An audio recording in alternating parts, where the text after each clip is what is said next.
The Watcher. When Walls Have Eyes. Based on real stories. Not all terror comes from fiction. Story 1. There's a subtle difference between being watched and being hunted. That's what I learned when I bought my dream house, only to discover it already had an owner. Someone who watched us from afar, knew our children by name, and swore their blood belonged to the walls. What began as a whisper of discomfort transformed into a silent scream that no one else could hear, except him, the Watcher. Westfield, New Jersey. One of those towns that appear on postcards. Tree-lined streets where shadows dance gently on immaculate sidewalks. Majestic homes that seem to smile with their gleaming windows. And neighbors who wave with rehearsed smiles while guarding their own secrets behind perfect white fences.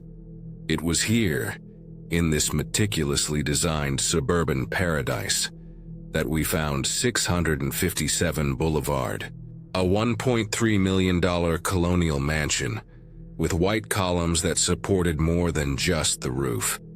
They upheld the promise of the perfect future that Maria and I imagined for our 3 children. June 2014. The air carried that peculiar sweetness of early summer. We signed the papers with pens that seemed to weigh a ton, not from the ink, but from the commitment they represented. Our life savings, our dreams, our future, all concentrated within those dark red brick walls that rose imposingly against the blue New Jersey sky. "Just look at this place," Maria whispered, squeezing my hand as we observed our new home from across the street. "It's as if it's been waiting for us." Her words sent an involuntary shiver down my spine. Something about the house did seem to be watching.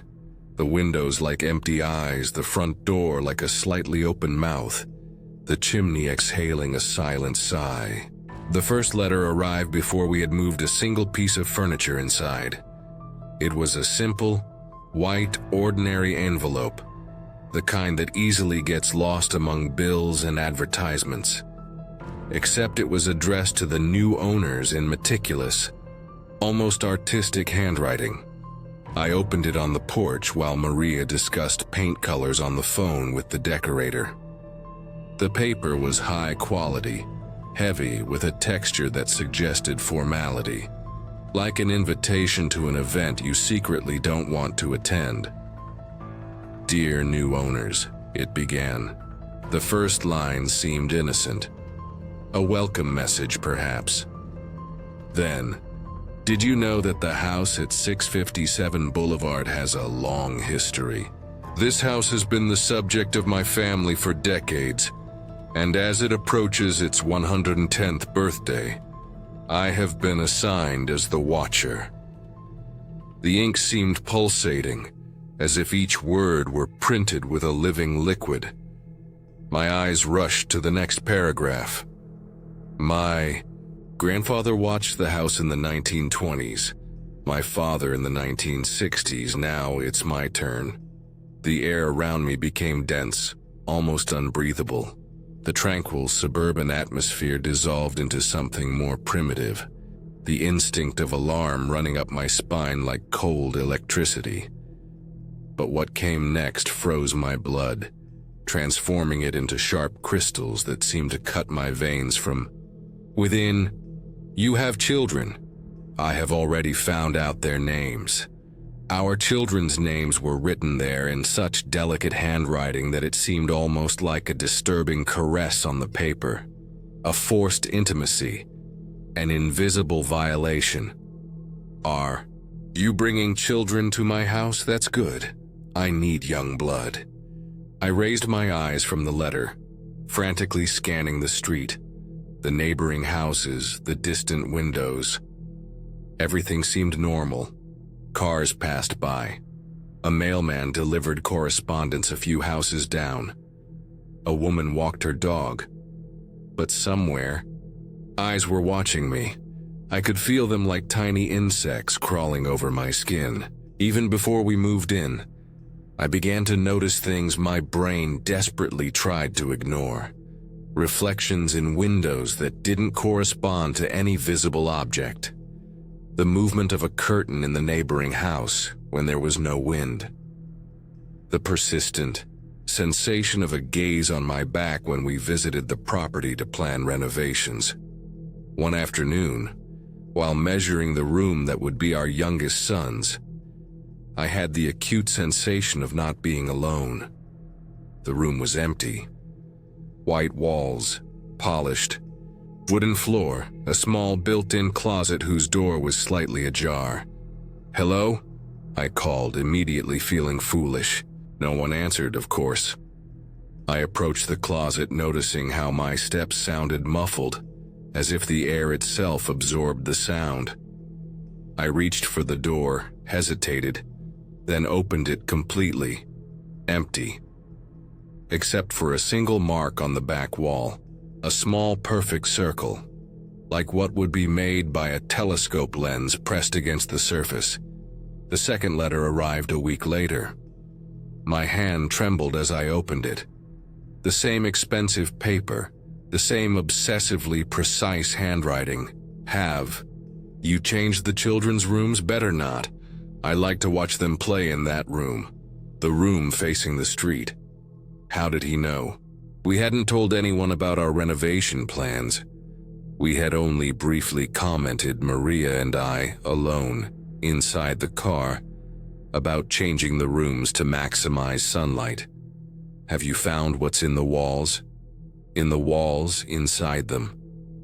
That night, I woke up at 3:17 a.m., not due to a sound but to its absence.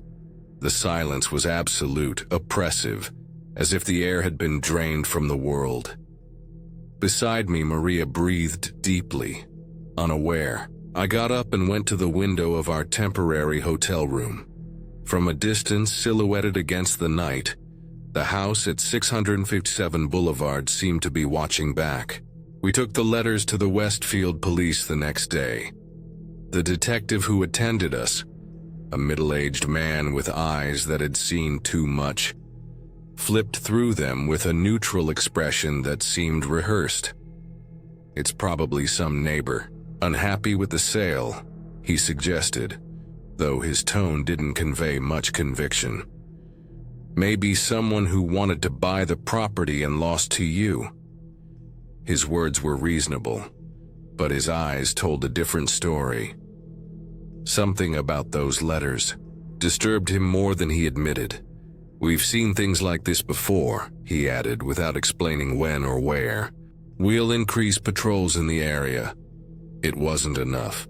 We hired a private investigator, an ex-cop named Robert Hammond, with broad shoulders and a look that suggested he carried secrets as heavy as his robust body. He began mapping all possible suspects, creating a complex diagram that decorated an entire wall of his office. Michael Langford, a solitary man who lived with his family in the adjacent house. He had a history of eccentric behavior, rarely went out during the day.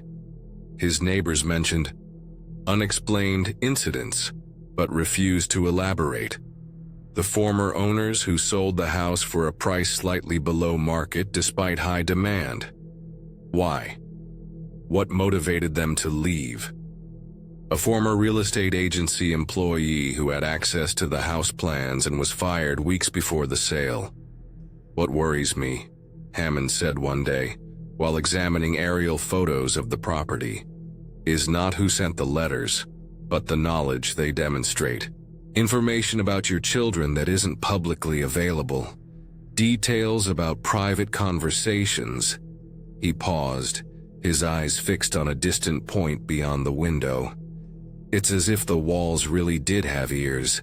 Meanwhile, letters continued to arrive, each more explicit, each more disturbing. The third appeared nailed to the back door, a flagrant violation that police couldn't explain. as there were no signs of intrusion. "Your children, those little ones, are the targets now," it said. "Once I know their names, I will call them and lure them." And then, the line that haunts me to this day, "Tick-tock, tick-tock, time is running out." The fourth letter mentioned details of a conversation Maria and I had in the kitchen about our financial concerns after buying the house, about the growing fear that was beginning to consume our marriage. Words exchanged in whispers with the windows closed in the center of the house. "He's listening to us," Maria whispered, her eyes wide with primal terror. There must be something in the house. Microphones, cameras. We hired security specialists who searched every inch, every electrical wire, every conduit. Nothing. The house was clean, but at night when all the specialists had gone, the sounds would begin. They weren't loud or frightening noises. They were insidious in their banality. The soft dragging of something being moved upstairs, the almost imperceptible sound of footsteps in the hallway, the creaking of a floorboard where no one was stepping. On a particularly dark night, while searching the attic for some clue, I found something wedged between the ceiling beams, a small wooden box carved with symbols I didn't recognize. Inside, a stack of photographs yellowed with time. They were images of the house, our new home, across decades. Different families standing in front of the same structure. Different children playing in the same garden. Different lives lived within the same walls.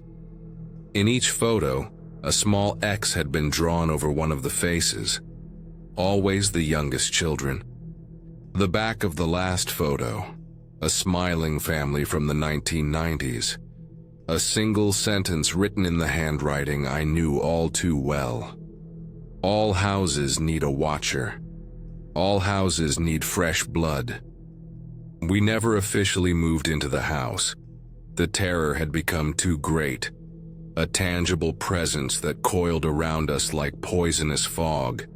The idea of taking our children to a place where someone watched them, knew their names, promised to lure them, was unbearable. We tried to sell the property, but as soon as potential buyers discovered about the letters, and somehow they always found out, as if the watcher whispered in their ears, they gave up. No one wanted a house haunted, not by ghosts, but by something potentially more terrible. A very real obsessive observer, whose presence had intertwined with the very foundations. In 2016, we did the unthinkable. We sued the former owners, believing they knew about the watcher, and deliberately concealed this crucial information. It was during the legal proceedings that the first layer of mystery was revealed. A revelation that made the entire courtroom fall into absolute silence. They too had received a letter days before selling the house. "My family has always lived in fear of the watcher," confessed the former owner, a woman in her 50s whose face showed deep lines of permanent worry. Her voice failed as she continued. "But we thought it was just a local legend, a story that neighbors told to scare newcomers, until we received the letter." She described it, almost identical to our first message. The same reference to the sender's grandfather and father, the same mention of fresh blood, the same veiled threats. "Why didn't you tell us?" I asked, my voice barely containing the anger. Her eyes met mine, laden with guilt and something else, a residual fear that had never completely abandoned her. Because we believed it was just with our family. Because we thought that if you didn't know, maybe he would leave you alone. The case was eventually dismissed. Without concrete evidence that they knew the harassment would continue, we had no legal basis. But something in their expression when they left the courthouse, something told me there was more, much more, they weren't revealing. Meanwhile, Theories multiplied like fungi in a damp basement. It was a local cult that considered the house sacred because of some forgotten historical event, an elaborate scheme to defraud insurance, perhaps perpetrated by someone close to us. An unbalanced neighbor with a pathological obsession with the property. But the theory that disturbed us the most came from investigator Hammond after months of research in local historical archives. "The house has a pattern," he said, spreading old newspaper clippings across the table. "Every 20 or 30 years, something happens to the residents.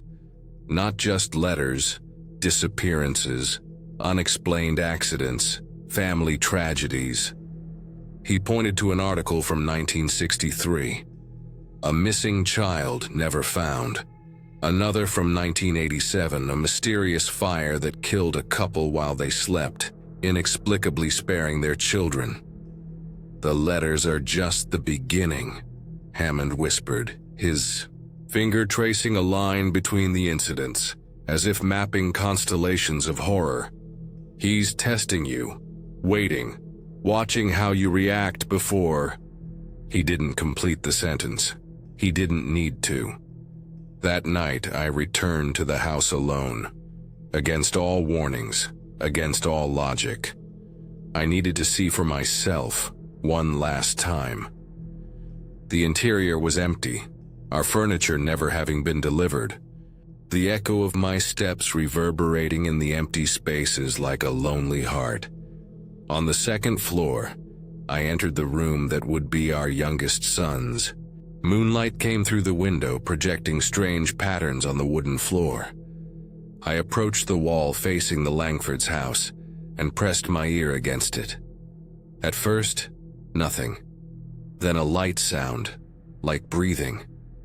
Or was it just the wind? Impulsively, I knocked lightly on the wall. 3 soft knocks. In the darkness that followed, in the quietness of that empty room, came 3 knocks in response.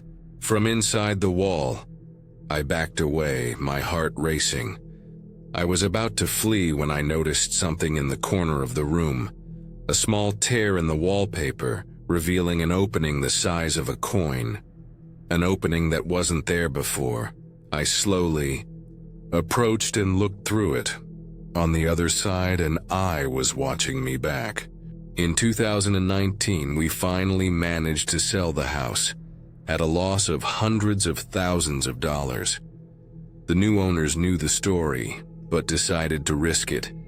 A young couple without children, skeptical about the supernatural. Convinced it was just a disturbed neighbor who would have lost interest. As far as I know, no new letter has been sent to them. The watcher, apparently, has returned to the shadows. Or perhaps is just watching, waiting for the fresh blood he so desired. After the sale, Hammond contacted me with a final theory, the most disturbing of all. "It's not a person," he said, his voice trembling slightly. "It never was. It's the house, or something inside it, something that feeds on fear, expectation, paranoia." He showed me historical records of the land before construction, in the early 1900s. The plot had been part of a much larger property, the site of strange rituals practiced by an obscure sect that believed they could summon entities from other dimensions through the sacrifice of the observer, a ceremony in which a person offered themselves to be the eyes of something beyond our comprehension. "The walls have eyes," Hammond murmured. "Not metaphorically, literally. Something watches through the walls. I don't know if I believe that. Part of me clings to the rational explanation. An obsessive neighbor, perhaps even a family conspiracy passed through generations. But sometimes when I wake up in the middle of the night in our new house, hundreds of miles from Westfield, I still feel that sensation of being watched, of invisible eyes following every movement.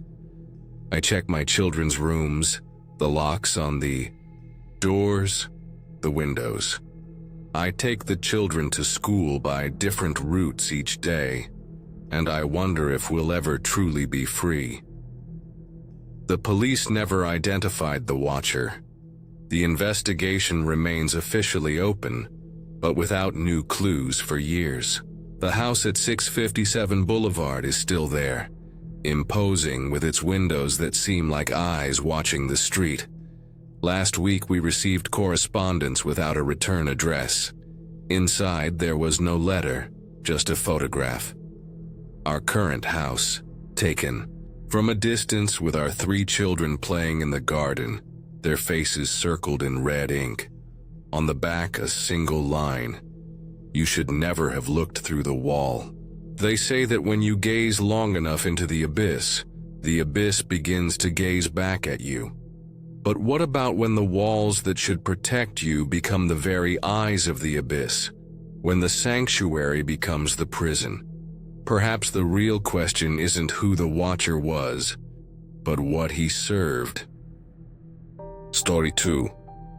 In a small town, secrets are like subcutaneous infections, invisible on the surface but rotting everything underneath. I was merely an observer at the beginning when the letters started arriving in Circleville. Letters that unearthed buried truths. Letters that transformed neighbors into strangers. Letters that, in the end, proved more deadly than any weapon. A brief silence, then the sound of a drop falling on paper, amplified like a distant drum. And the ink seemed like fresh blood each time we opened a new envelope.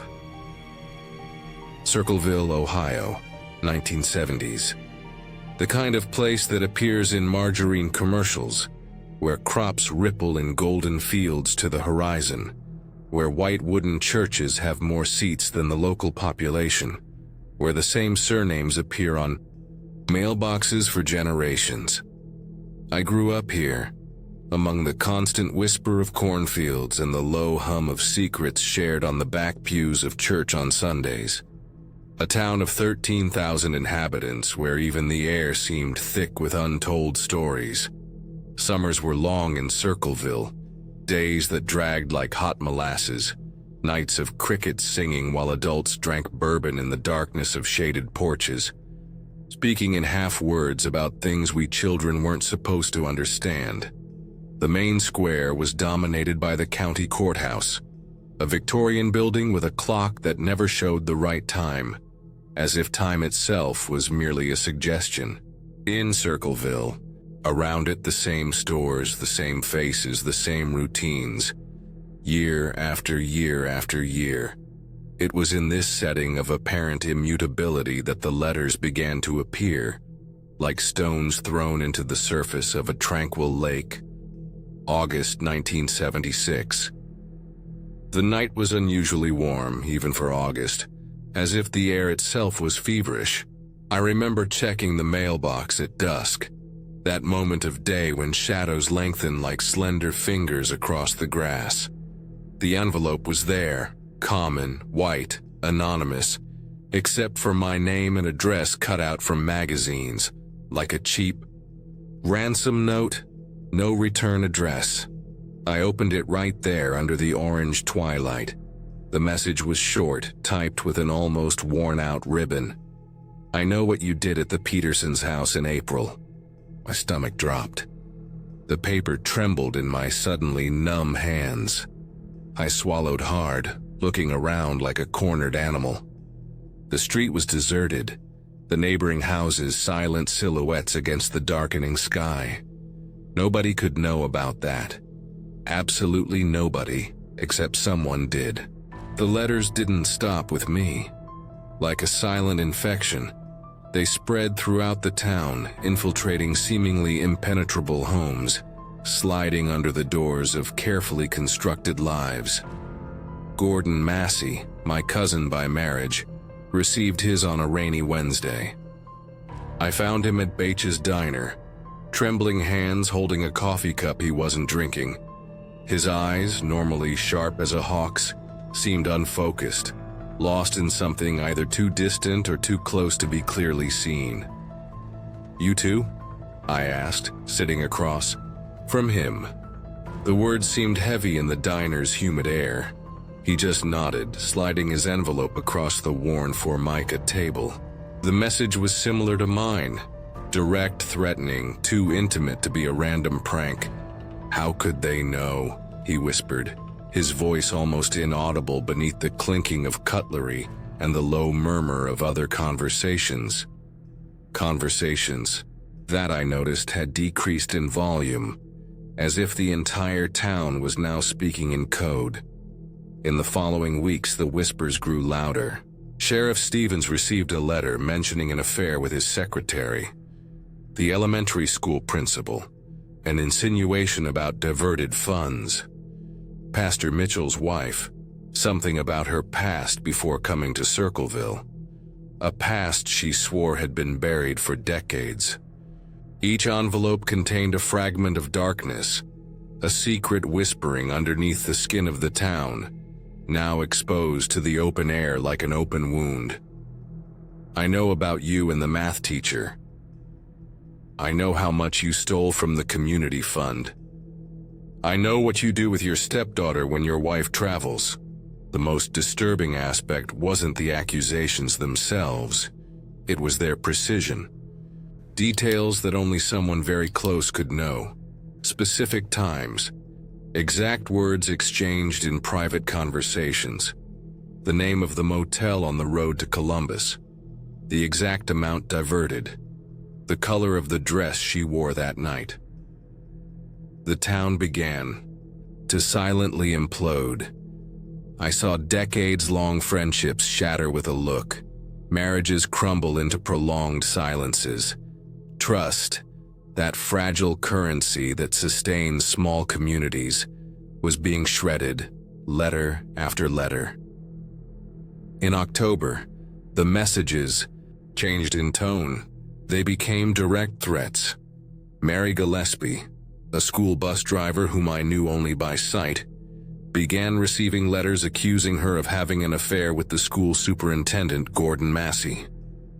The letters demanded that she end the supposed relationship, or she would be publicly exposed. "We see you every day with those children," said one of the messages, which she read to me with trembling hands on her back porch. "How would parents react if they knew who really transports their children?" The insinuation hung in the air between us like poisonous smoke. One November morning, Gordon found a message nailed to the back door of his house. "You have until Christmas to expose the corrupt ones, or your house will be next." 3 days later, the Henderson house, a family that lived on the border with the neighboring county, caught fire during the night. No one was injured, but no one had doubts it was a warning. The fire started in the mailbox. The town's air became dense with fear. Not the kind of fear that screams and runs, but the kind that freezes you from within, that transforms neighbors into potential threats, that makes you check twice if the curtains are completely closed before saying anything inside your own house. The breaking point came on a freezing winter night, when Ron Gillespie, Mary's husband, finally lost control. After months of increasingly threatening letters directed at his wife, he confided to a few close friends, including me, during a poker game in his basement, that he knew who was behind the threats. "It's that damn Paul," he muttered, the bourbon making his tongue heavy, his bloodshot eyes fixed on the cards in his hands. "Mary's brother. He's always wanted her for himself, in a sick way. Now he's trying to destroy my marriage." Paul Freshour was Mary's brother-in-law, a reserved, intelligent man who worked as a supervisor at the local factory. I knew him only superficially, an occasional nod at the gas station, a brief greeting at the county fair. There was something in his eyes, something cold and calculating, like still water under a thin layer of ice. That night, Ron drank more than usual. Around 11, He grabbed his keys and muttered something about ending this once and for all. He went out into the Ohio winter night, the air so cold it burned the lungs. Nobody stopped him. At 2:17 in the morning, the phone rang in my house. It was Sheriff Stevens, his voice tense, formal. "There's been an accident on Route 56. Ron Gillespie. He flipped his truck near the river bend. An accident, caused by a road sign that someone had deliberately turned, making Ron instinctively swerve in the wrong direction, straight into the embankment. But the strangest thing, the road sign had an envelope nailed to it. An envelope that Ron never got to see in the darkness. The following weeks were a blur of police investigations, testimonies, contained tears, and suspicious glances. Ron survived the initial accident, by miracle, the doctors said, but died 5 days later, in the hospital. Complications, they explained. But no one in town really believed that. Not after the letters. The state police took over the case. 2 detectives arrived from Columbus, strangers in dark suits and impenetrable expressions. They compiled a list of suspects, hundreds of pages of testimonies, handwriting samples, typewriter analyses. The investigation seemed to focus increasingly on Paul Freshour, especially after an incident that changed everything. In February 1983, Mary Gillespie, now a widow, was driving her school bus along the usual route when she noticed something strange on a road sign. A small white envelope fluttering in the wind. She stopped the bus full of children and approached. The message was attached with an elaborate trap made with rope and a small device that, later, turned out to be a modified pistol. "The next one won't fail," said the note inside the envelope. The police traced the gun's serial number. It belonged to Paul Freshour. In October of that same year, Paul was tried, not for the letters themselves, but for attempted murder with a firearm, related to the device found on the sign. The trial lasted only 3 days. Witnesses, evidence, the gun, the history of family conflicts, the verdict, guilty. Sentenced 7 to 25 years in maximum security. The courtroom was packed when the judge announced the sentence. I observed Paul's face, impassive, almost disinterested, as if he were watching a movie about someone else's life. Only a brief moment. Something passed through his eyes when the gavel struck. Not anger, not fear. Something more disturbing. Amusement. The relief the town felt after Paul Freshour's conviction lasted exactly 6 weeks and 4 days. That's when the next letter arrived. It was addressed to the judge who presided over the case. The same pattern, cut out letters, no return address. The content, however, was different, darker, more personal. "You've imprisoned the wrong man, Your Honor. How well do you sleep knowing that? How safe is your family now?" In the following weeks, more letters. To the prosecutor, to the sheriff, to key witnesses from the trial. And then, the cruelest blow. Mary Gillespie received a letter containing an old photograph of her deceased husband. His eyes had been pierced with something sharp, and a message written on the back. "He died for his sins. Who will be next, Mary?" The town collectively collapsed. How could the letters continue?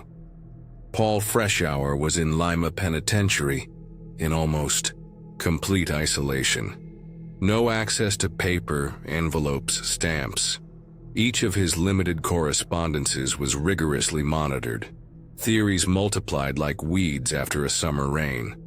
Paul had an accomplice. Someone in the police was involved. The original letters weren't from Paul, and the real author remained free. It was a complex conspiracy involving multiple authors. Sitting on my porch on a Sunday afternoon, Sheriff Stevens, now with much grayer hair than a few months before, confided his theory, his voice so low I had to lean in to hear him. "It's not just one person," he said, looking distractedly at the golden fields beyond my property. "It's the town. The entire town is sick. These letters, they're just the symptom."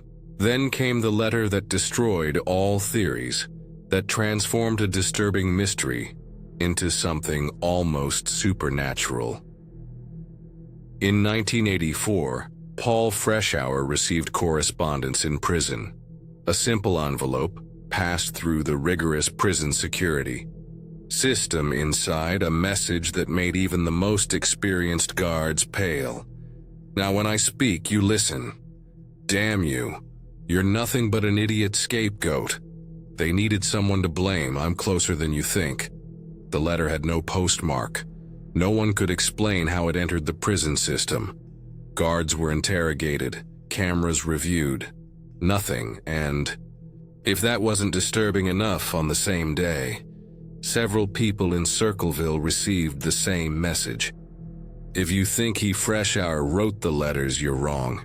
When he gets out, there will be more deaths.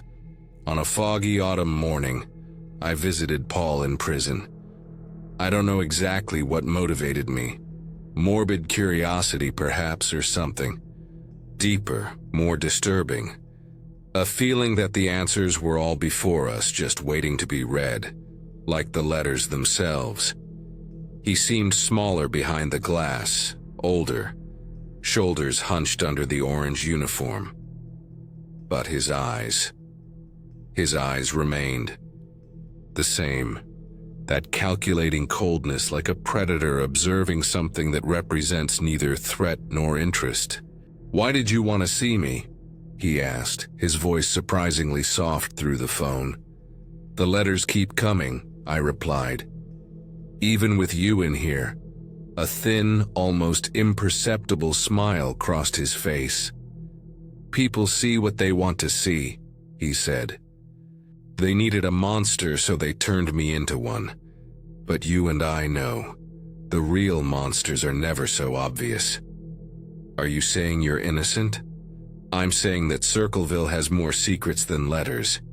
He leaned forward, the glass slightly fogging with his breath. "Ask yourself who benefited from my imprisonment. Who had access to all the secrets? Who was there from the beginning, watching, collecting, waiting?" A chill ran down my spine, because I knew exactly what he was implying. And it was impossible. Unthinkable. But then, as I drove back to Circleville that afternoon, passing dried cornfields and silver silos glistening under the autumn sun, I began to piece it together. The dates, the specific secrets, the people who were, and weren't, targets of the letters. And at the center of it all, a name that had never been mentioned. Paul Freshour was released in 1994, after 10 years in prison. He maintained his innocence until the end, a claim that more and more people began to consider plausible as the years passed and more details came to light. The letters reduced in frequency after his imprisonment, but never completely ceased. Even now, decades later, an occasional envelope still appears, usually after some significant event in town, as if the author was merely sleeping, not gone. Mary Gillespie never fully recovered. She moved to a nearby town, changed her name, tried to rebuild something resembling a life. The last time I saw her was at her sister's funeral, Paul's ex-wife, in 2001. Her eyes had that look I saw on many faces in Circleville, the look of someone who has learned to never really trust the reality around them. As for me, I still check twice when I receive a letter without a return address. I still observe people's expressions when certain names are mentioned. I still wonder about the theory I formed on that drive back from prison, a theory I never shared with anyone, not even the authorities. because my theory is too simple and terrible to be uttered. There is no single author of the Circleville letters. It's all of us, the entire town. A silent conspiracy, unplanned, unverbalized, growing organically from the fertile soil of our collective secrets, our shared resentments, our mutual desire to punish those who violated the unwritten code of our small community. Perhaps Sheriff Stevens was right. The town is sick. The letters are just the symptom. Or perhaps the truth is even more disturbing, that there is no author at all. That the letters are like physical manifestations of the secrets that pulse beneath the quiet streets. Materialization of truths that no one wants to face, but that refuse to remain buried. In 2017, almost 4 decades after the first letter, a new development. The case file in the county courthouse was found broken into. Only one document was missing: the original handwriting analysis of the first letters, never publicly disclosed. In place of the document, a piece of paper with a single typed line. Some secrets should remain on paper. The true identity of the author or authors of the Circleville letters remains unknown. Paul Freshour died in 2012, taking his claim of innocence to the grave. Most of the main people involved have already passed away. The case remains technically open but inactive. I still live in Circleville. The streets are the same. The churches still fill up on Sundays. The fields still ripple golden in summer. But something has changed forever. Something in the texture of the air, in the quality of silence, in the way glances shift when certain stories are mentioned. And sometimes, late at night, when the wind blows from the east and the moon hides, behind clouds I swear I can hear the distant sound of an old typewriter, its keys striking softly, as if composing the next letter, the next truth, the next secret to be exposed. Perhaps the real lesson of the Circleville letters isn't about who wrote them, but about what they revealed. That communities are built as much on the secrets we share as on the truths we admit. And that paper, like memory, rarely keeps its stains only to itself. Story 3. There exists an invisible frontier between the known and the unknown that most of us are never forced to cross. This line, thin as paper, strong as steel, protects our sanity. My name is Bill Wacker, and for 3 years, something or someone tore that frontier to shreds, infiltrating not just my home but the very spaces between my thoughts. The worst wasn't the objects moved, nor the calls in the darkest hours of night. It was the crystalline certainty that the reality I knew was merely a thin layer of ice over a lake much deeper and darker than I ever imagined. Ohio, 1985. An exceptionally cold winter even by Midwest standards. The kind of cold that makes the air brittle, that causes trees to crack at night like ancient bones adjusting. Our house stood at the end of Maple Street, a red brick 2-story, with a covered porch and a small garden that Dorothy maintained meticulously, with tulips in spring and chrysanthemums in fall. Nothing exceptional, just a house like so many others in that middle-class suburb. The American dream molded in wood, glass, and concrete. Dorothy and I were the couple nobody particularly noticed. I, an accountant retired from the local agricultural cooperative. She, an elementary school teacher in the district school. We played bridge on Fridays with the Hendersons, attended Methodist church on Sundays, and knew the names of all the neighbors' children. We never had children of our own, and an old wound that had scarred over but never completely. We had lived there for 22 years. 22 years of comfortable routines, predictable stability, unquestioned security. We knew every creak in the floorboards, every mark on the walls, every peculiarity of that space we called home. That's why, when the telephone rang at 3:17 a.m. on that Tuesday in February, the sound seemed not just intrusive but profoundly wrong, like an off-key note in a familiar melody. I remember reaching out in the dark, my fingers finding the cold receiver on the bedside table. Static hissed on the line for a few seconds before the voice emerged. "I'm watching you," it said without introduction. It wasn't loud or threatening. It was almost an intimate whisper, the kind of voice one would use to gently wake a lover. "I'm right here in your house." My first reaction was anger, not fear. A phone prank, I thought, probably bored teenagers from the neighborhood. I hung up without responding and turned toward Dorothy, who remained asleep, her face serene in the dimness, her graying hair spread on the pillow like silver threads. 10 minutes later, exactly 10 minutes, as I would later discover to be the pattern, the phone rang again.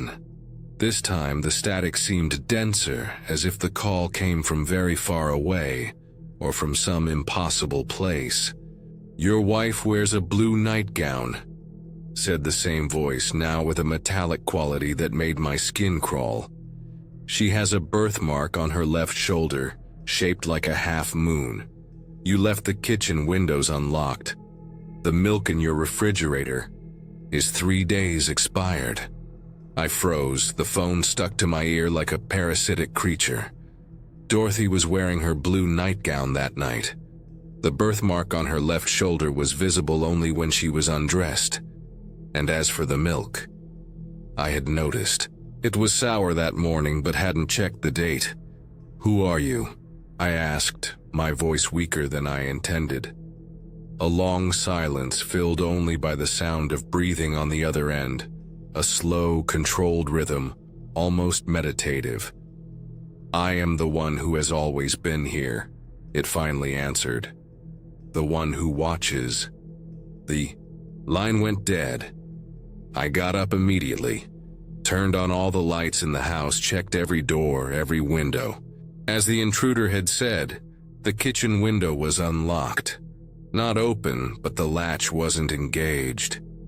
I looked through the glass into the shadow-drenched backyard, where the freshly fallen snow created an alien landscape of mounds and depressions. On the immaculate surface, there were no footprints. The phone calls became a constant presence in our lives, as regular as the sunrise. Always at 3:17 a.m., always with details that only someone with intimate access to our routine could know. "You put the socks on the wrong side of the drawer today." The recipe Dorothy tried for dinner had too much salt. She cried in the pantry when you weren't looking. "You made love last night after 67 days without physical contact." She faked satisfaction. The last one destroyed us. Dorothy denied faking it. I swore I hadn't told anyone about our intimate life. For the first time in 30 years of marriage, we began to look at each other with suspicion, a small crack in trust that over time would widen like an abyss between us. We changed our phone number 3 times. The result was always the same. Exactly on the third night with the new number at 3:17, the phone would ring. "Did you really think you could hide from me?" the voice would ask, now almost amused. We installed a modern security system, motion sensors, alarms on doors and windows, exterior lights activated by sensors. The security company assured us it was the most advanced available for residences. On the first night after installation, I slept for the first time in weeks without startling awake, until 3:17, when the phone rang. "Nice sensors," said the familiar, "especially the one in the upstairs hallway." The red LED matches the wallpaper. I immediately called the police. 2 officers showed up, thoroughly checked the house, filed a report. One of them, younger, seemed genuinely concerned. The other, a veteran with deep circles under his eyes, had that look of someone who had seen too many patterns to believe in coincidences. "Do you have enemies?" he asked, his notebook open but his pen motionless. "Anyone who would have reasons to torment you like this?" I thought about my entire life. An existence remarkably free of significant conflicts. Some professional disagreements, perhaps. A neighbor irritated about the fence years ago. Nothing that would justify such a campaign of psychological terror.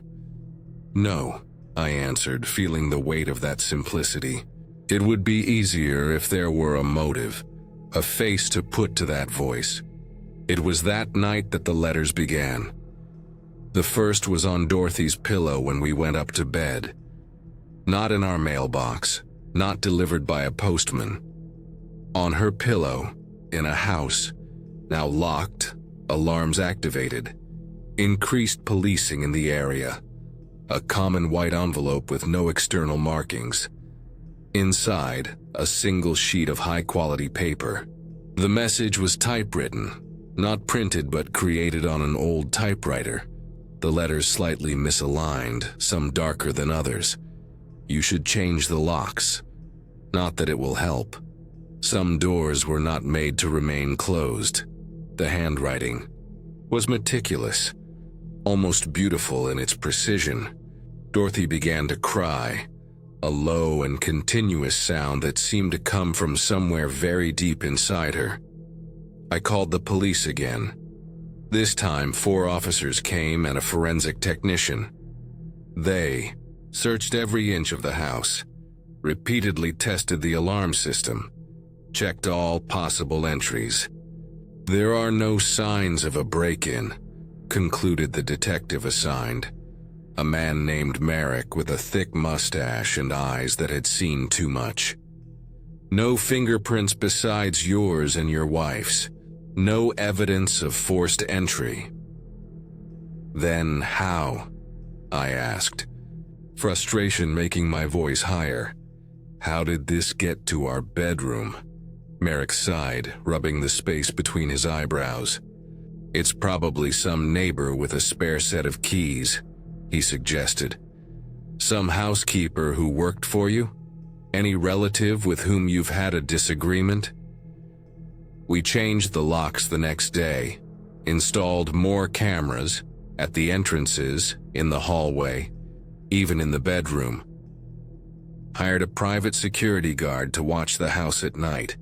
The next morning, on the kitchen table, we found all the new keys, arranged in the shape of a cross.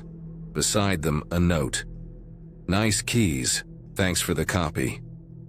The security camera recordings showed absolutely nothing, just the empty hallway, the intact door, and then, as if materialized from the air itself, the arrangement of keys on the table.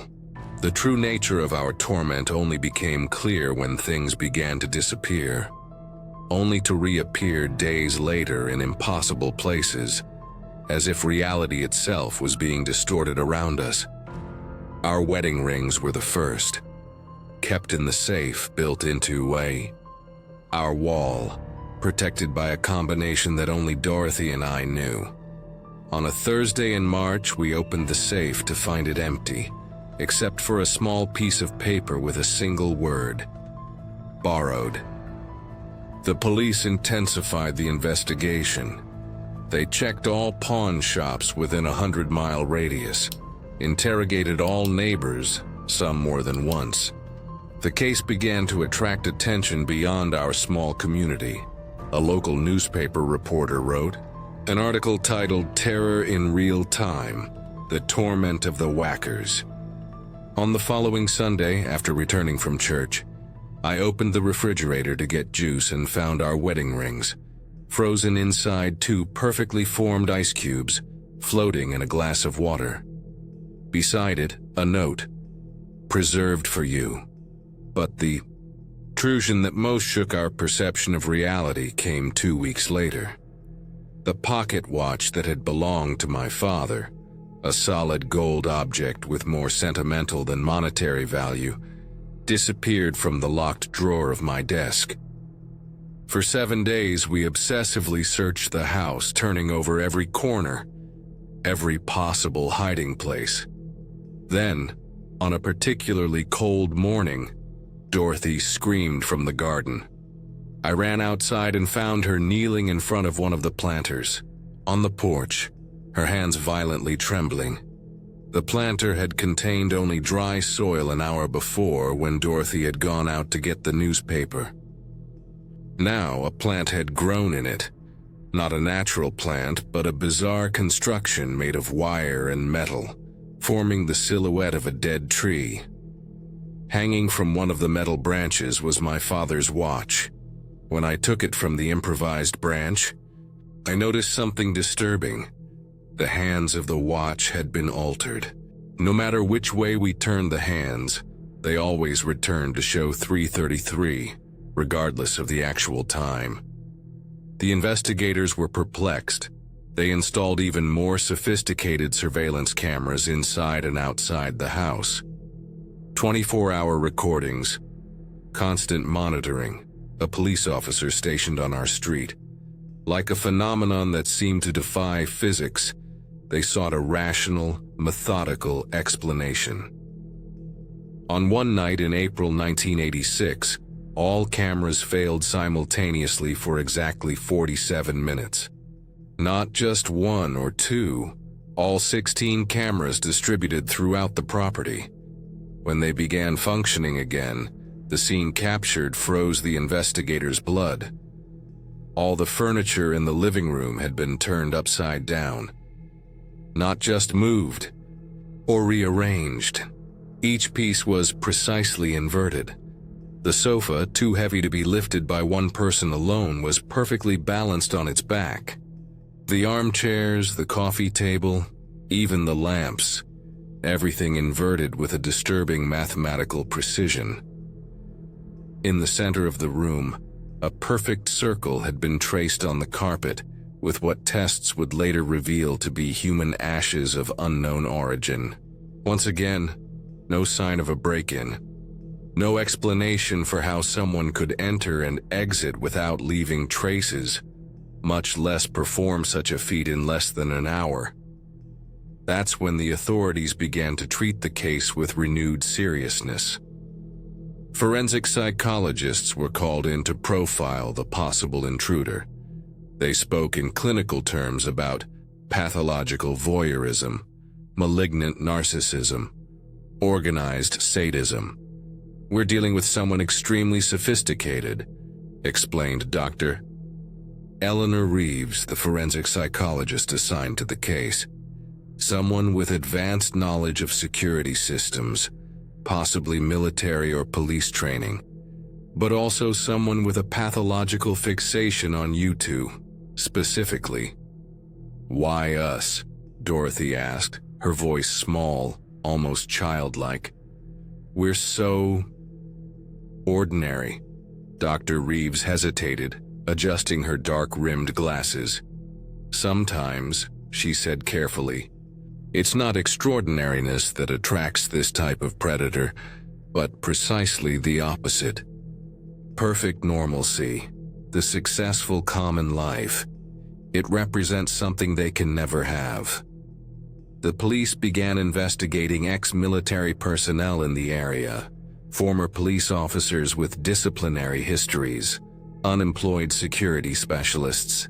They checked records of local psychiatric commitments, looked for similar incidents within a 500-mile radius. Nothing. Meanwhile, the invisible presence continued its campaign of psychological terror. Objects moved when our backs were turned. Literally, we could place a cup on the table, turn to get the sugar, and when we turned back, the cup would be on the other side. Lights flickered in patterns that electricians swore were impossible. The air in certain rooms became inexplicably freezing, while in others the heat became almost suffocating. And always, at 3:17 a.m., the phone would ring. In June 1987, after 2 years of constant torment, the pattern changed. The change was subtle at first, so subtle that only Dorothy noticed. "The phone calls," she said one morning, staring at her untouched coffee cup. "They're not at 3:17 anymore. They're at 3:33. She was right. For 2 weeks the phone had rung precisely at 3:33 a.m., the same time that the hands of my father's watch had been fixed to show. The content of the calls also changed. No more intimate details or observations about our routine, but long silences interrupted by a single phrase repeated in a whisper. "It's almost time." On June 21st, the summer solstice, Dorothy woke up at 3:33 a.m. The same time, always. Beside her, I slept deeply, heavily, as she would later describe, as if you'd been drugged. She tried to wake me, shaking my shoulder, even pinching my skin, but I wouldn't respond. It was then that she noticed something on the dresser mirror, written with red lipstick, hers, which had disappeared weeks before. "Look under the bed," she shook me again, desperate, but I remained unconscious. She considered running out, calling for help, but something compelled her to look under the bed, a compulsion that she would later describe as not entirely my own, as if someone were controlling my muscles from the inside out. Kneeling slowly, Dorothy bent down and looked under the bed. There, carefully arranged in a circular pattern, were all the family photos that had disappeared over the last 2 years. Each had been meticulously altered, the faces cut out and replaced, with magazine clippings forming grotesque expressions that seemed to smile maliciously at her, and in the center of the circle, a recent Polaroid. It showed Dorothy and me sleeping that very night, with a digital clock in the image showing 3:15 a.m., just 18 minutes before she woke up. The angle of the photo was impossible, as if it had been taken from the ceiling, looking directly down onto our bed. In the corner of the image, partially visible, was a pale hand holding what appeared to be an old Polaroid camera. The hand had 6 fingers, Dorothy screamed then, a primordial sound that wrenched even me from my induced sleep. I awoke disoriented, with the sensation of emerging from deep, dark waters. She pulled me out of bed, her eyes wild with terror. "He's here," she hissed. "Been here all along." Dragging me to the floor, she pointed under the bed. I bent to look, my heart hammering against my ribs. The space under the bed was completely empty. The photographs, the circle, the Polaroid, everything had vanished, as if they had never existed. That's when we finally realized that we weren't dealing with an ordinary intruder, but with something whose nature defied our basic understanding of reality. Something that could manipulate not just physical objects, but potentially our own perceptions, memories, even the fabric of space and time around us. That night, we packed only the essentials and fled to a hotel. The next morning, we listed the house for sale at a price well below market value, wishing only to be rid of it as quickly as possible. The house sold in a week. We moved to another state, changed our surname, cut contact with friends and family, started what we hoped would be a new life. For 6 months there was silence. We began to sleep again without fear. Dorothy occasionally smiled. I began to believe that perhaps the nightmare had been left behind, confined to that house in Ohio. Whatever the phenomenon, human or otherwise, that infested it. Then, one December morning, on the kitchen counter of our new house, 500 miles away from the previous one, I found something that destroyed any illusion of security we had rebuilt. A single Polaroid. Our new house, photographed from outside. On the back, a message written in the familiar, meticulous handwriting I knew so well. Missed you. Shall we start again? 3:33. That same night at 3:33 a.m., the phone rang. The authorities never managed to explain what happened to us. Theories ranged from an extremely sophisticated intruder to a paranormal phenomenon, including shared hallucinations and even secret government experiments. Some investigators suggested it could be the work of an ex-security specialist with access to advanced technologies still unknown to the public. Others proposed more esoteric theories, that our house had been built over some kind of geomagnetic anomaly that affected electronic equipment and potentially human cognition. A private detective who continued investigating the case for years, after its official archiving, developed a disturbing theory that there could be secret passages or compartments in the structure of the house, perhaps built during Prohibition for alcohol smuggling, allowing someone, or something, to move invisibly between the walls. When the new owners of our old house in Ohio began reporting similar experiences a year after moving in, this theory gained more credibility. They also reported strange phone calls, moved objects, and a constant sensation of invisible presence. Eventually they fled too. The house remains there, having passed through various owners over the last 30 years. None stay for more than 18 months.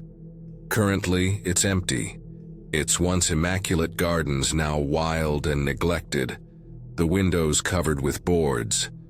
Not from vandalism, but by the town authorities themselves, after multiple reports of lights being seen in the windows, even with the electricity disconnected. As for us, we moved 6 times in the following 5 years, each move triggered by the same pattern. First a phone call at 3:33, then a Polaroid, and finally some undeniably impossible event that forced us to flee again. Today, more than 30 years later, I still check every room before sleeping. I still wake up startled at 3:33 a.m., certain that there is someone or something watching me in the shadows. Dorothy developed severe anxiety and deep depression, never completely recovering from the trauma. She refuses to sleep in rooms with mirrors or to answer phone calls after dusk. The intruder, or entity as I've come to think of it, was never identified.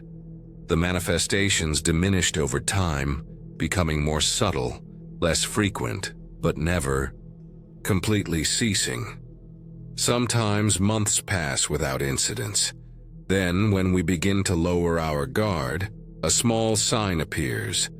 A photograph slightly displaced on the wall. An object placed upside down. The inexplicable smell of metal and ozone.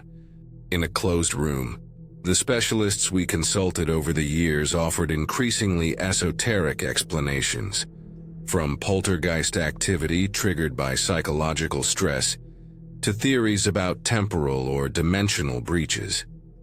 The most disturbing explanation came from a theoretical physics professor at the University of Michigan, who suggested that perhaps we weren't dealing with an external entity, but with some kind of manifestation of human consciousness not yet understood, a fragmentation of reality caused by the interaction between human minds and the fabric of space-time.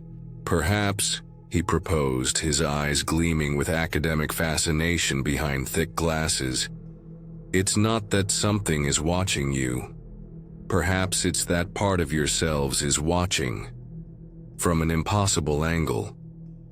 Today, I live alone. Dorothy passed away 3 years ago. Heart complications, the doctors said. but I know it was fear that finally consumed her heart. Our torment followed her to the end. The morning of her funeral, I found a Polaroid on my pillow. It showed her coffin, photographed from an angle that none of those present could have achieved. On the back, the final message: "She's with me now. Soon you will be too." The case remains officially open, but with no new active investigations. For decades, a forgotten folder in some dusty archive labeled unexplainable, perhaps unsolvable. As I write this account, it's 3:32 a.m. In exactly 1 minute, the phone beside me will ring. I know this with the absolute certainty of someone who has observed the same pattern repeat for 3 decades. And when I answer, I will hear that familiar breathing, that heavy silence that carries more meaning than any words. Perhaps this time, I will finally ask the question I've been postponing for 30 years. Not, "Who are you?" but "What are you?" And maybe, just maybe, I will finally receive an answer. There is a primal reason why we fear the darkness, not for what it hides from us, but for what it reveals about us. The real horrors are not the monsters under the bed, but the doors inside our own minds that should never be opened. My advice? If your phone rings at 3:33 a.m., don't answer it. Some calls were not meant to be received. Some voices should never be heard. And some presences once acknowledged never leave us again. There are legends that are born of lies, but there are those that are born of truth. The difference is that when they are real, you never sleep easy again.